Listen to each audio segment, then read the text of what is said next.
J Drone here. What's going on, guys? Got a Sharper Image DX-1 drone. We're gonna go ahead and get this charged and do an in-room flight with it. I got the DX2 and the DX4. I also got other RC vehicles from Sharper Image. I like Sharper Image. All charged up, and the way you charge it is via this little pin thing on the bottom with those two stripes. The charger will only go on it one way. On the underside there's a bump, and your charger over here looks like this. So where that bump is, that goes on the bottom part of that, and the flat side, that goes on the metal prongs. We have our controller here. I was never a fan of the Sharper Image controllers. I don't know why they make them like this, but I like this one. Just for the simple fact that we have storage on the back to put more batteries. If you can see right there, I'm losing my batteries, and this way, I just bought brand new batteries. I just ran to the store before this review, and I'm just leaving the other two batteries in there. Clearly, we could probably fit about 4 or 5 more in there. I like that, a little storage compartment in the back. Without any further ado, we're going to get this video rolling. We're going to get this drone in the air, and non-altitude hold. I love that. You don't see that too many more on any drones. There's a little on-off switch underneath here. As you can see, it says on, upside down, and off. We are simply just going to, come on, slide it over. We get red lights in the back, and the drone's down, drone down, drone down. Red in the back and white in the front. That's the way it should be in my book anyway. It's blinking rapidly. Now it's blinking slowly. It's looking to be bound. Turn this on, throttle up and throttle down.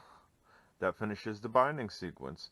And we have a, let's see, we'll go over the controller for you guys.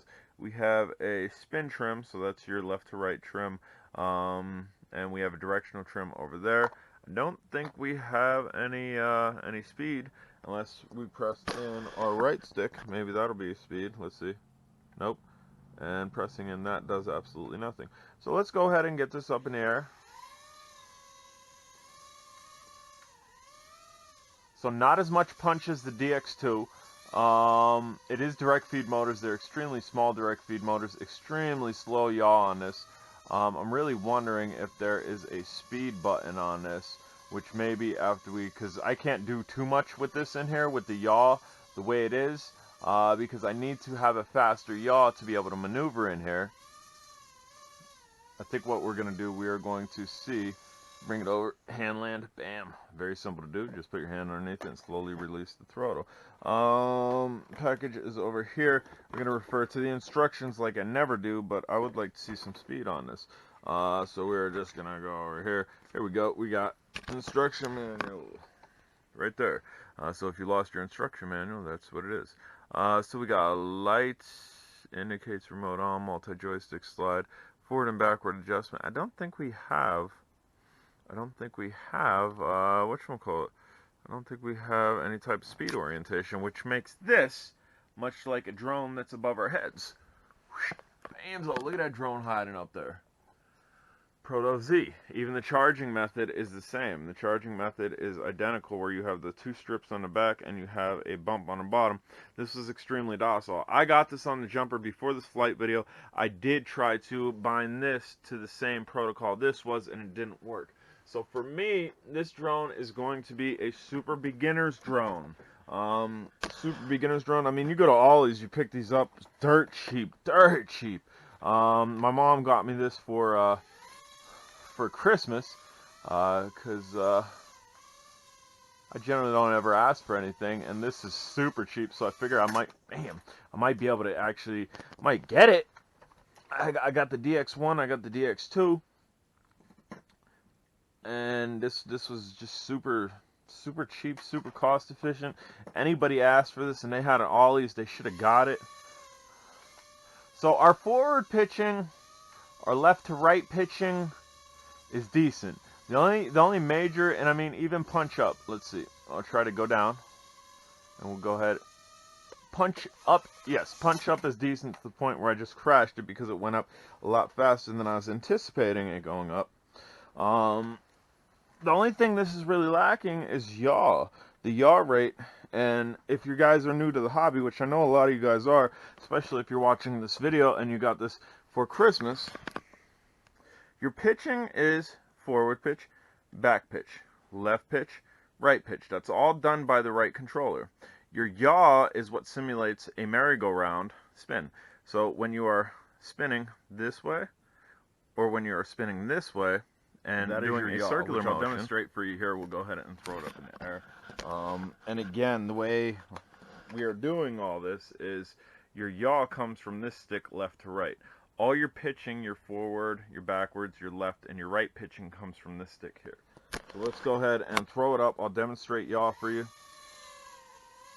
And also on your left stick is your throttle. That's what makes it goes up and down. So that's yaw right there, with it spinning almost like a merry-go-round, a really slow merry-go-round. That's your yaw. And then obviously left pitch, right pitch, forward pitch, back pitch. I don't know that I could get my hands involved in here. Maybe you'll be able to see it. Let's see. Forward pitch, back pitch, left pitch, right pitch. I don't know if my hands are catching on there.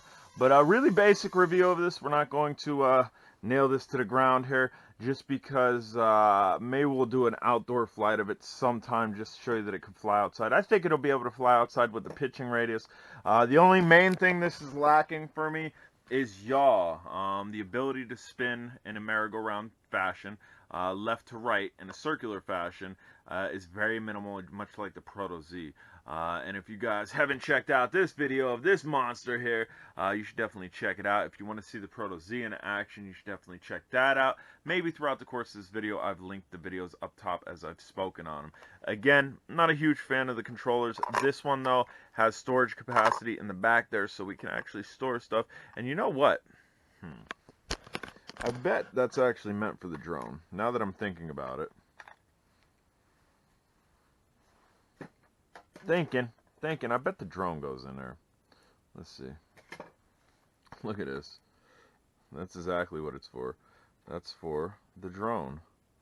I guess you would have to make sure your propellers line up like that. That's exactly what it's for, guys. That's to put the drone in there. I think we can still fit 2 batteries in here, though. I think we can get a battery right there and a battery up there. Maybe. It's going to be tight. It's going to be tight. And put the drone in like that. It's going to be tight. Maybe just 1 battery, which doesn't really serve a purpose. No, we got 2 batteries in there. We got 2 batteries in there. Let's get this closed. That's what I'm talking about. So you could have your drone. Come on.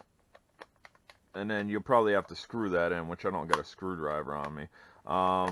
But yeah, you could absolutely do that. Screw it in, and you got the drone and 2 batteries in there. That's what's up. But I'm just going to keep the batteries in there. I have no need to put the drone in there.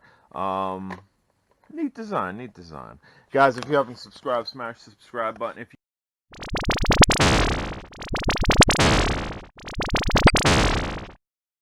you have one of these, it's labeled Blue Hat. It's the same exact thing.